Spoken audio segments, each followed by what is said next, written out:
TV comunitária, canal 6 da NET, transmitindo para você que nos assiste, a quem já agradecemos pela audiência, o Núcleo Sindical, que hoje conversa com o nosso técnico em Furnas, diretor também da Associação dos Empregados de Furnas, Pedro Américo, nome de rua, nome de pintor aí, Martins de Almeida. Exatamente. Muito obrigado pela sua presença, é um prazer por ter aceitado o nosso convite aqui.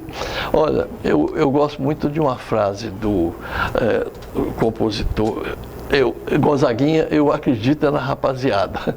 Eu fico tão feliz quando eu vejo assim pessoas com esse olhar, não somente inteligente, mas de radiante de luz, de luta, conforme você aqui passa a imagem para a gente, viu, o Pedro. Há muito que eu comungo dos ideais de Barbosa Lima Sobrinho, e sobretudo quando ele fala do capital se faz em casa, da importância de a gente entender que não existe pátria sem patrimônio. Então, por isso é que ele dizia, se você for apenas um patriota, você não chega a lugar nenhum. Você tem que ser um patriota de emoção e de estudos, para você dar encaminhamento a esse seu sentimento. Né? Isso vocês praticam lá na associação, no sindicato. Verdade. Então, você nos brinda hoje com um estudo sobre a privatização da Eletrobras e também, consequentemente, do sistema elétrico brasileiro.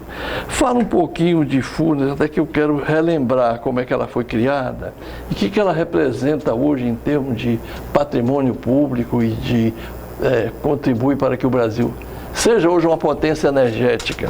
Bom, primeiro eu quero agradecer essa oportunidade para divulgar para a população também, que muitas vezes a população não tem uma noção assim mais ampla do que é o sistema elétrico brasileiro, né? Então, Furnas, ela foi criada na época de Juscelino, né, em 58, e Juscelino criou Furnas porque naquela época havia-se uma necessidade de demanda de energia elétrica. Havia um crescimento muito grande, inclusive vindo até do americano para cá, que foi aqueles equipamentos, as televisões da época mostravam, né? Aquelas propagandas de enceradeira, de liquidificador, de aparelhos que demandavam um consumo maior de energia elétrica. Então, esse consumo no Brasil ele foi aumentando, e houve a necessidade de se expandir, de ter essa expansão de crescimento energético aqui. Então, Juscelino criou Furnas, né, e de lá para cá, Furnas vem tendo um protagonismo muito importante na questão desse desenvolvimento do Brasil em si, né? Hoje nós estamos passando por umas dificuldades muito grandes, que nós temos o governo, né, depois da queda da Dilma, que o Michel Temer assume, ele entra com aquele viés privatista, né? Que Fernando Henrique já tentou fazer isso lá antes se eu não me engano, 98, 96, 98. Né? Então, nós temos hoje a Eletrobras nessa iminência de querer ser privatizada, não só a Eletrobras, como as principais estatais brasileiras, que é o que o nosso ministro da Economia, Paulo Guedes, quer fazer, né? Você vê que as 5 primeiras estatais, as mais importantes, tiveram um lucro na faixa de 75 bilhões no fim do ano passado. Então, a grande pergunta que a gente faz é que essa conta não fecha. Por quê? Por que isso? Por que essa conta não fecha? Porque se o Paulo Guedes ele quer arrecadar 75 bilhões com a venda das principais estatais, né? E ele vai anunciar justamente uma arrecadação de 75 bi, se ela deu um lucro de em um ano, de 75 bi, como ele vai vender isso por mesmo preço? Né? Então a gente pergunta assim, a China hoje ela tem grandes estatais. Para você ter uma ideia, se você for fazer uma proposta dessa, por exemplo, na China, e falar assim, olha, quanto a China deu de lucro em um ano com as suas estatais? vamos chutar um valor, 500 bilhões. Vamos tentar perguntar a ela, eu quero comprar por 500 bilhões. E nunca a China vai vender isso por 500 bilhões, se ela arrecadou isso em um ano. Ô Pedro, só para você ter uma ideia, a gente precisava que os rapazes aí de Chicago Boys, né, os Chicago Boys, inclusive, dentre eles o nosso ministro de Planejamento e Fazenda, né? Paulo Guedes. Guedes.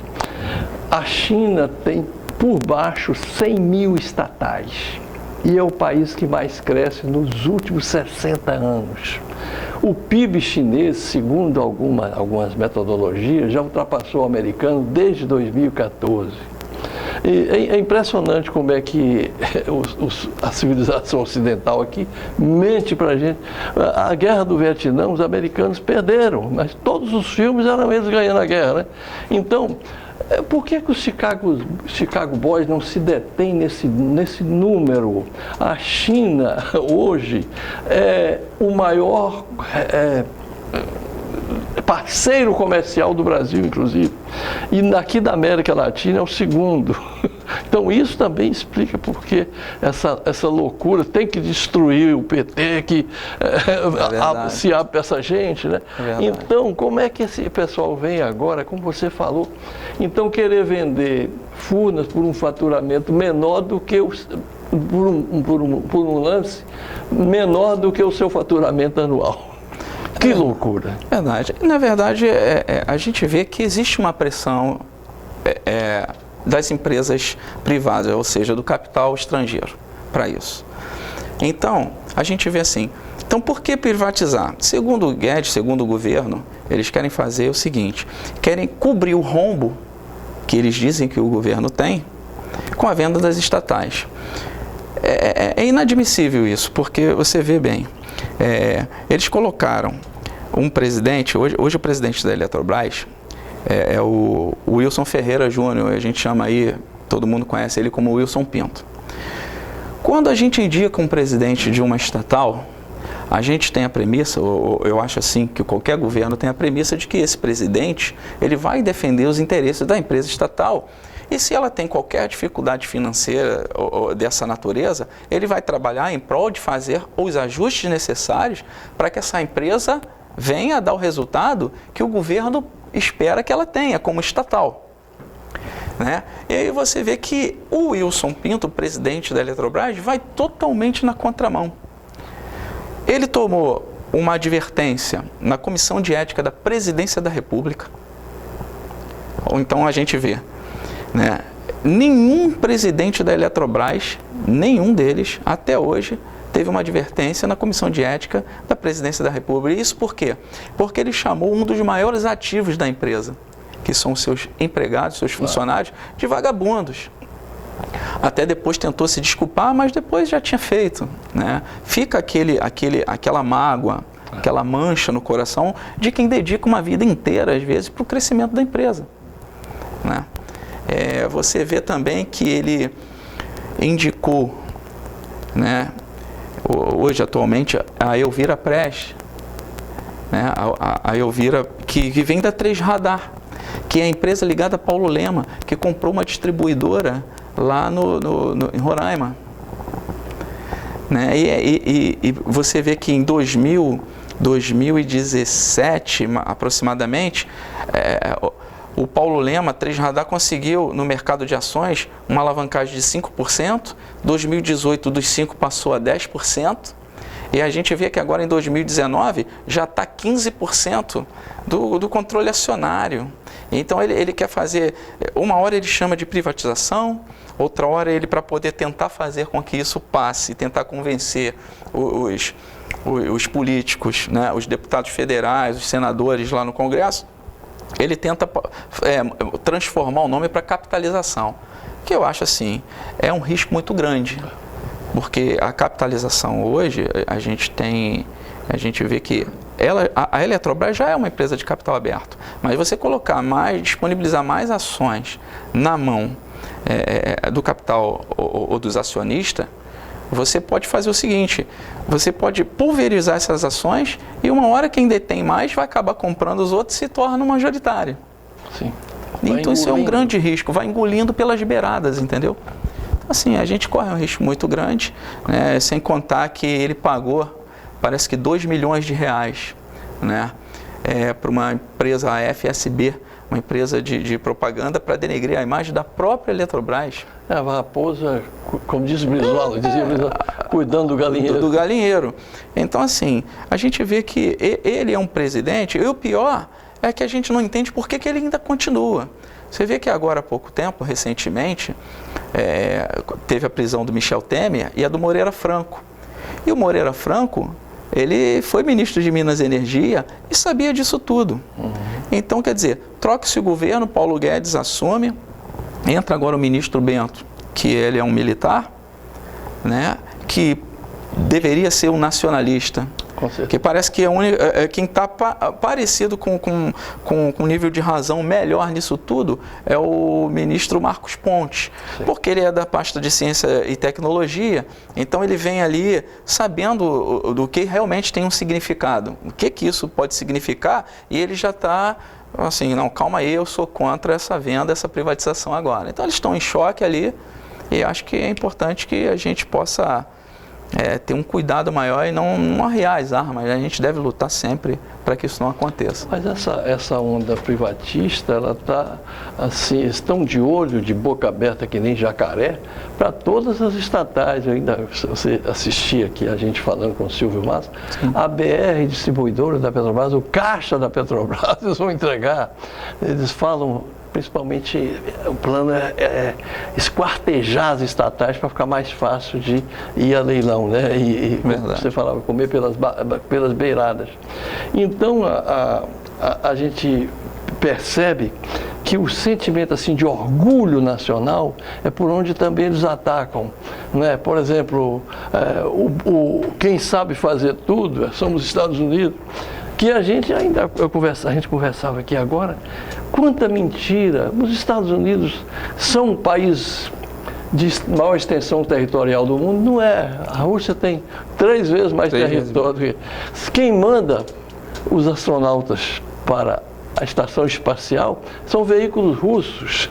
Verdade. Nós falamos aqui agora a maior população do mundo, em termos de país, não é russa, são chineses. Então, e nisso tudo, interessante, é que o Brasil está entre os 10 maiores. Então a gente tem que se orgulhar do nosso país. Né? Então, mas eles querem que a gente fique a reboque, né? Você vê, né, que interessante que você tocou sobre a questão dos Estados Unidos e tal. Olha como a gente vai na contramão, né, do que está acontecendo hoje dentro desse tema de privatização. Ou o Paulo Guedes está muito convicto, né, na certeza plena de que realmente o que ele quer vai ser um resultado muito perfeito para o Brasil, porque na minha visão, eu tenho certeza que não é. Não, ele é banqueiro. Porque eu acredito assim. Reforma, né, com os banqueiros. O mundo todo está errado. Pontual. Né? O mundo, exatamente. O mundo todo está errado. Porque a gente vê, a França é estatal. A Alemanha é estatal. Olha só. Portugal é estatal. Canadá é estatal. A Finlândia é estatal. Inclusive a Alemanha, recentemente saiu um texto no jornal, uma matéria no jornal, de que ela está colocando uma trava para que não possa vender e nem mexer com essa questão da área energética dela lá. Por exemplo, os Estados Unidos mesmo, quem toma conta da usina hidrelétrica de lá é o exército americano. Olha só. Então, assim, por que... Agora, é claro que, assim, essa pressão do capital estrangeiro para obter uma das empresas que é a maior empresa da América Latina na área de energia elétrica, que é a Eletrobras, é bem nítida, porque nós temos agora as grandes fábricas automobilísticas entrando no mercado. A partir do ano que vem, nós já temos aí uma propaganda do carro da Nissan, tal de Leaf, se eu não me engano, é um modelo da Nissan, que ele é totalmente elétrico. Ou seja, a demanda e o crescimento dessa área vai ser tão grande que a gente vai diminuir os combustíveis fósseis e vai demandar esse abastecimento dos carros elétricos em energia elétrica, é plugado, é plug and play, vamos plugar e vamos andar. Então é o seguinte, eles sabem muito bem que isso é uma demanda de crescimento, né? E é claro, quem é que não quer pegar a galinha dos ovos de ouro do sistema? Então todo mundo quer. Agora tem que saber, porque inclusive eu acho até que os parlamentares deveriam abrir uma CPI. Não, e ouvir os trabalhadores, né? Né? E fazer audiências públicas. A gente lá da ZEF, a gente tem estado em Brasília diretamente, né? A gente tem fizemos audiências públicas aqui, a gente está sempre em contato com os parlamentares aqui no Rio também. A gente está tentando fazer um trabalho, é claro, com algumas entidades sindicais, né, envolvidas nisso. E a gente está tentando sempre estar ali para não deixar passar 1 milímetro de nada, porque é nessas brechas que pode passar qualquer coisa e aí tudo vai por água abaixo, né? Literalmente. E mesmo nos Estados Unidos, eles tiveram um presidente que era chamado presidente vermelho, presidente comunista, que era Roosevelt. E o Roosevelt fez uma política, porque tinha muitas inundações ali no Vale do Tennessee. Chamava-se TVA, Tennessee Valley e Agência, ele criou. E aí foi quando eles construíram estatais lá, de grandes barragens, até para conter as inundações e produzir energia. E o Roosevelt, no New Deal, né, ele também faz, ouvindo o Keynes e economistas mais intervencionistas na economia, daí é que vem essa fundamentação de bancos centrais, de bancos nacionais de desenvolvimento econômico e social e agora e ambiental, né? Tudo vem, e que morreu no cargo de tão popular e tão que ele desenvolveu o país. O Roosevelt foi criada uma legislação só para ele não poder ser reeleito pela 4ª vez, mas ali ele morre no cargo. Então ele teve essa visão, foi quando os Estados Unidos, na verdade, explodem como grande potência econômica, que nós já estamos explodindo, né, Pedro? Nós chegamos à 6ª economia do mundo em termos de industrialização, agora no governo Lula. É verdade. E isso, eu acho que causou uma grande ciumeira, para não dizer ódio, porque a gente estava com boas conversações com China, o mundo árabe, e também com Israel, com todos os países, né? Inclusive com os Estados Unidos, sem problema nenhum. Mas a gente estava fazendo uma política externa com o Celso Amorim, de fato voltada para os interesses nacionais. Exatamente. Que as nações não têm amizade, têm interesses. É verdade. Uma das coisas muito interessantes que no governo Lula aconteceu foi que o governo Lula, dentro dessa área de crescimento, de desenvolvimento, ele deu muita ênfase no ensino tecnológico. O Lula, no governo Lula, ele abriu as portas para o aprendizado tecnológico, né? Então você vê que hoje, quando a economia, né, ela tende a ter um declínio, uma das primeiras áreas que é afetada é a área de engenharia, a construção civil.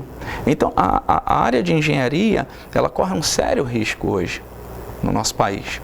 Porque você vê, com a venda das estatais, com a privatização, você vai ter agora, com a flexibilização das leis trabalhistas, você tem uma facilidade de terceirizar o serviço. Nessa terceirização, resultados de pesquisas que mostram, que são divulgados, que não se tem a preocupação com a segurança do trabalhador, né? Então a gente vê o seguinte, então essa precarização faz com que, né, a área de engenharia nacional, ela também entra em declínio, porque aí você substitui aquilo que deveria ser mão de obra qualificada nacional, você traz de fora e tira a vaga de quem está aqui. Então isso até eu acho que é um debate que as universidades deveriam também ampliar, e principalmente aquelas que têm a formação em engenharia, todas as engenharias que estão atreladas a isso, né? Então isso é muito importante. Ô Pedro, e sobre planejamento? Como é que você pode planejar um setor altamente estratégico como é o de energia hidrelétrica, se você tem como detentor o novo proprietário de FUNA, fosse, por exemplo, Estados Unidos ou França, passa pelos objetivos nacionais brasileiros, não passa. Eles visam lucro. Então, se de repente a gente precisar de fazer uma integração aí de comunicações, e você é um homem dessa parte de alta tensão, né? Como é que ficaria isso também? Porque é um dos motivos que vocês alegam aqui da privatização, né? Um dos lados que fica um país vulnerável, né? Sim, nós temos a questão da água envolvida nisso aí também, que é importante. A nossa maior parte de produção energética, de transformação de energia elétrica, é hidrelétrica, é água, né? Você transforma essa energia de água para elétrica. Você vê, aqui próximo a gente tem a usina de Itatiaia, vamos falar de bem próximo a gente aqui, que é a usina de Funil. Olha a importância que essa usina tem. Essa usina, ela controla a vazão, né? Porque o Rio Paraíba controla a vazão e 95% das águas do Rio Guandu, que abastece água para o Rio de Janeiro, sai dali.